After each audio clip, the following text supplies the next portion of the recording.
Welcome back, everyone. We are finally getting into Firebase Cloud Functions, and I am super excited to get into this with you.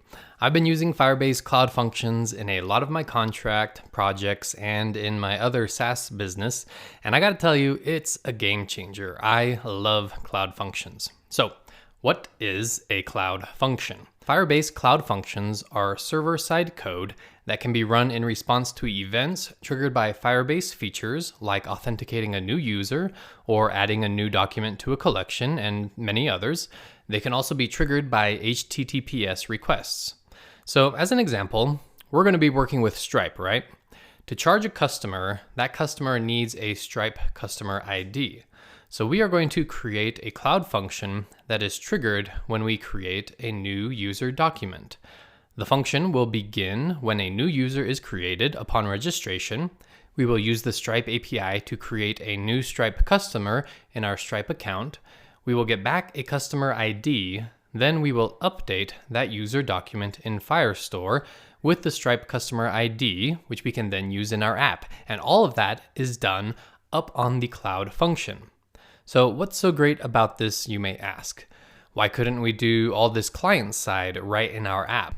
First and foremost, this keeps our code private and secure by having it on a remote server.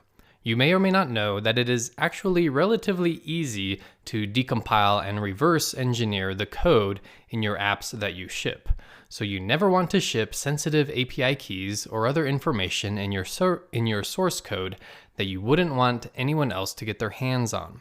So in the case of Stripe, you have what's called a secret key. You would never want to put this secret key in your client apps. If anyone got hold of that secret key, they could do pretty much whatever they want with your Stripe account and customers. Cloud Functions are fully insulated from the client, so you can be sure it is private and always does exactly what you want. Another huge advantage is that Cloud Functions are platform agnostic, meaning you can write code once and use it across iOS, Android, and the web. Another example to illustrate this, I have a company called QuickCount that helps rental companies. In our apps, customers can sign an invoice. Their signature is uploaded to cloud storage, then an invoice Firestore object is added to a Firestore collection. This triggers a Cloud function that retrieves that invoice document, the signature image, additional information for the company from another API call, compiles all that information, generates a PDF invoice, and then saves that to cloud storage, and then emails that PDF to the customer. So it does a lot, and I only had to write this code once. I can use that function from both my iOS and Android apps, and all I have to manage on the separate mobile platforms is uploading the signature and the Firestore document, and then the Cloud function does the rest. When I need to make changes to the way invoices are generated, instead of making changes in two code bases, I just update the Cloud function and redeploy it. No need to make the changes in the two code bases, build the apps, upload them to App Store Connect or Google Play, wait for reviews, hope your users update, etc. Just make the changes on the Cloud function and redeploy it, and boom, it's magic. All right, so just to mention a few more great things about Cloud Functions, you can make dynamic changes to your app with Cloud Functions without having to go through a review. There's zero maintenance on your part. You don't have to deploy and maintain your own servers. Firebase automatically scales up computing resources to match the usage patterns of your users.